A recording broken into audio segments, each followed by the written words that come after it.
The person who overcomplicates things is an enemy to themselves. Driven Mofos, welcome back to another episode of The Underestimated Entrepreneur. Massive shout out to those of you in my community who are doing the mindset and lifestyle coaching program. It's only $750 per quarter. So many of you are dropping body fat, improving your mindset, becoming more driven, achieving more. Like, it's absolutely awesome, especially when I'm looking at the before and after photos. A lot of you are really crushing it. Now, look, if there's anyone on here who wants to join that, just shoot me a message with the word coaching in it in any of the social media platforms. I'll have a chat with you personally just to see if you're ready for it, and then we can get you started. But anyway, look, today we're really talking about overthinking and overcomplicating things. It's a strategy of procrastination that most people don't realize that they do. It's pretty gnarly. I mean, I do it every now and again when I'm overwhelmed and I'm not prioritizing things effectively. But I just love this quote, and it's one of my, I can't say favorite quotes because I have so many of them. But it's just such a great quote and it's so powerful.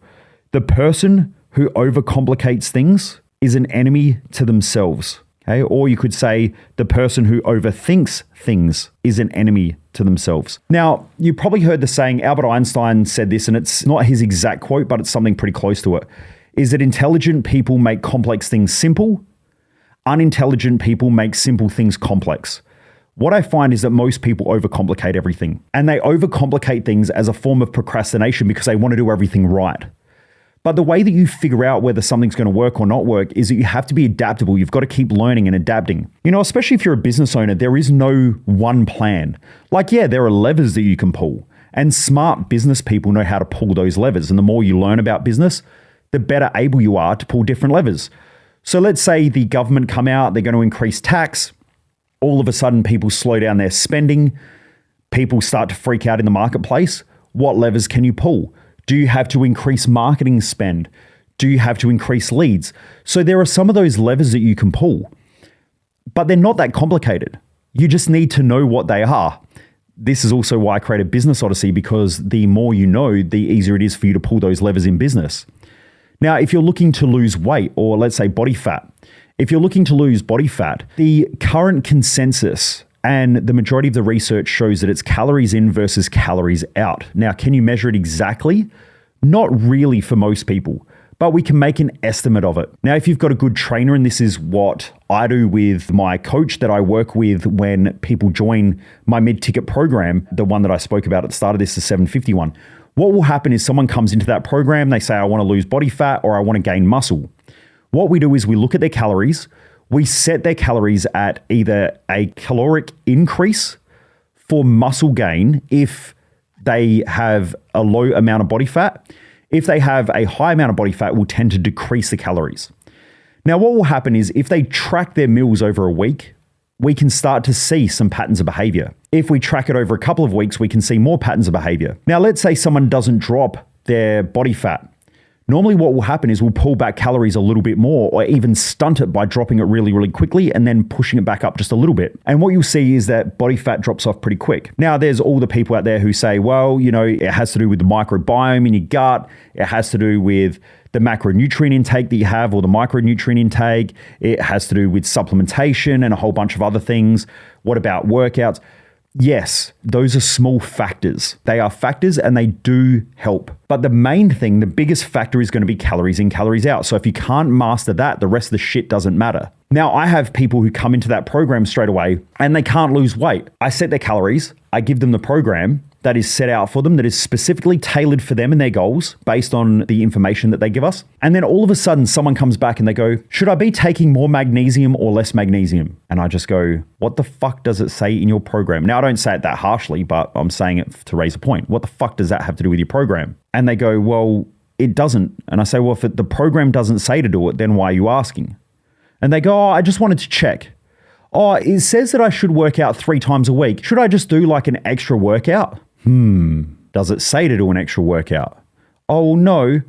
Hey, I just thought, like, normally twice a week I go out.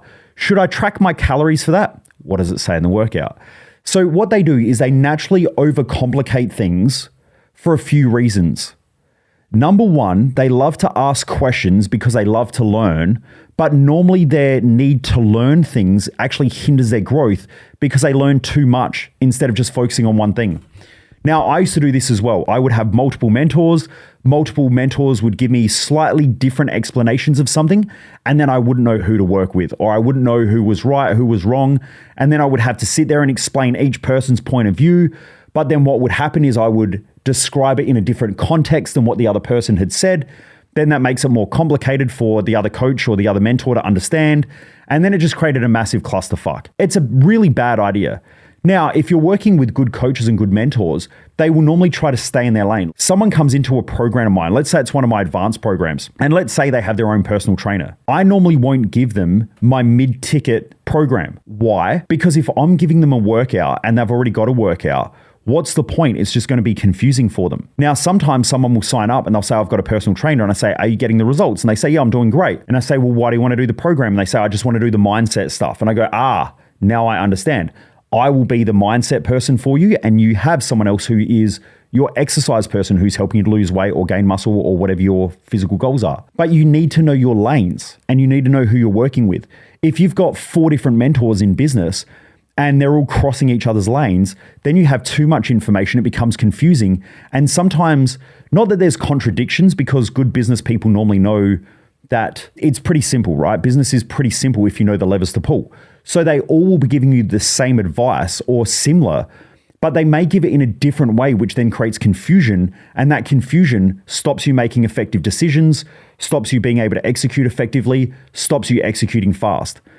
So that is a pattern, right? And I see all these types of patterns happen. Like, there are so many human behavior patterns that are just so obvious. Like, sometimes I've watched people get great results in my program.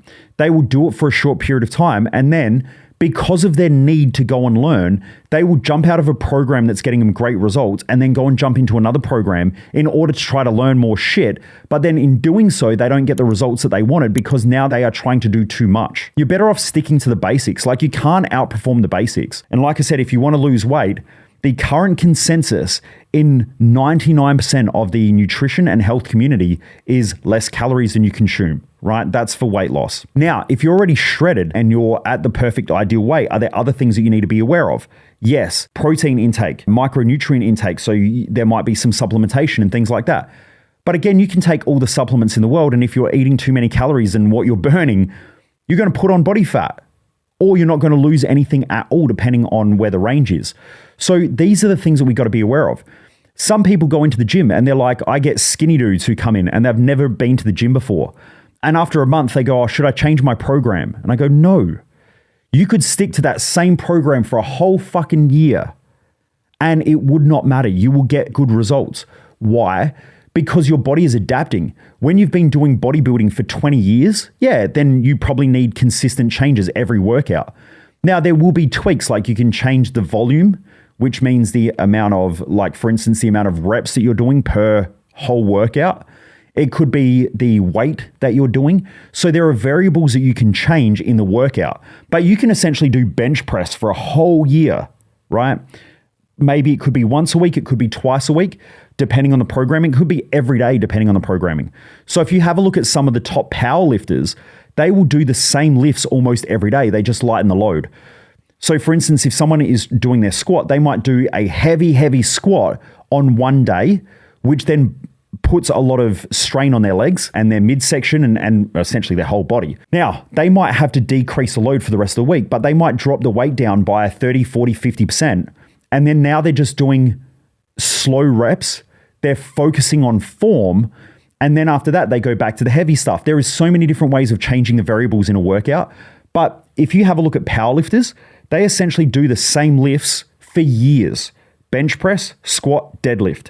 And then after that, they do all the other exercises that help them with those lifts because they are the compound lifts that they get assessed on. If you have a look at Olympic lifters, like the weightlifters at the Olympics, those Olympic lifters pretty much practice those same lifts over and over and over and over and over and over and over and over again, 4, 5, 6, 7 days a week, depending on what they're trying to achieve. But they will do the same exercises. And then they just add in other things that help with those lifts. Now, I trained at the South Australian Institute of Sport in weightlifting for a little bit when I was a personal trainer because I wanted to get better at my lifting. So I went out there and used to train with a bunch of the top athletes.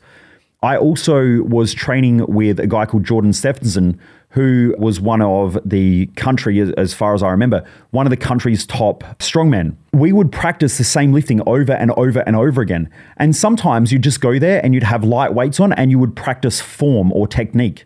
And the whole workout, maybe 2 hours, was just form and technique. You lift a weight once, or you lift the weight 4 times and you put it down, you wait a couple of minutes and then you do it again. Other times you're going for max lifts. So you would lift as heavy as you can for 1 rep. Bang, once, pop it down, leave it for 4, 5, 6 minutes, and then you go again. It depends on the workout. So when someone comes in and they're like, should I change my workout? Should I change my workout? Should I change this? Should I change that? They're overcomplicating things. Most people do not need to do that. Right? You just don't. Now, if you're a professional athlete, you probably do need to change the variables more often. If you've been training for a long time, you may need to change the variables more often.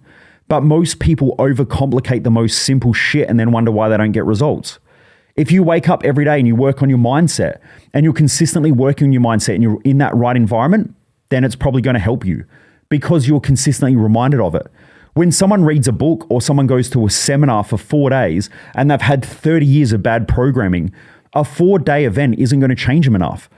You need to have the consistent repetition of hearing it over and over and over again, which is why I do the podcast almost every day, because I want people to listen to the same shit over and over and over and over and over again, because it reminds them of stuff that they forget every day. It's not what you remember, it's how much you forget. We have a habit of forgetting shit that we already know, which is why we have to be reminded. It's not about learning new information. It's about reminding ourselves enough until it becomes a habit. And that's where most people go wrong. So just remember that the person who overcomplicates the most simple plans is an enemy to themselves. You are fucking up your own results and you are not getting the results that you want because you're overcomplicating the most simple shit and you're always looking for something new, probably because you're dopamine driven and like the excitement of new versus the consistency of getting great results. So you have to decide, is consistency and great results important, or is the new flashy shiny object important to you, which is a distraction? Is overloading yourself with information so that you get overwhelmed a pattern, a habit, right? The things that we practice over and over and over again become habits. We have habits of thought, habits of emotion, and habits of action. If you keep doing that to yourself, it's probably a habit of thought, a habit of emotion, and a habit of action. So just change it. Stop doing it. Keep listening to this podcast. Jump into one of my programs, like jump into my mid-ticket program. Like I said, it's only $750 per quarter, and we do your programming, we do your nutrition, everything like that, and it will get you set with the right programming. And if we need to tweak things, we tweak things. But consistency is the key to winning in life. And most of you are inconsistent, which is why you're not getting the results that you want. Driven Mofos, I hope you enjoyed this episode. I hope it gives you something to reflect on. If you haven't already rated, reviewed, and shared this podcast with your friends and family, please do so. Let's boost up these numbers. I know it means a lot to me. I give up all my time. I give up my time every day to do these podcasts. My team then have to edit it. You know, I invest a lot of money in this. Not that we're getting phenomenal results, like I would love to be in the top 10 of the podcast, but I do this every day, not for me. I do it for everybody else who's listening to this to create the consistency. All I ask in return is that you rate this podcast, give it a 5-star rating if you can, gets out to more people, and then also just share it with other people. Post it on your social media, tag me in it as well. I like to see who tags me in stuff, because I know that when you ask questions, I want to help you more because you're helping me and you're helping the community. Please remember to share this podcast as well. Anyway, Driven Mofos, have a great day. Keep kicking ass. I appreciate you all. It's awesome to have so many driven people in this community. Keep kicking ass, and I'll see you on the next episode. Most people waste their life, and I just don't want you to be one of them.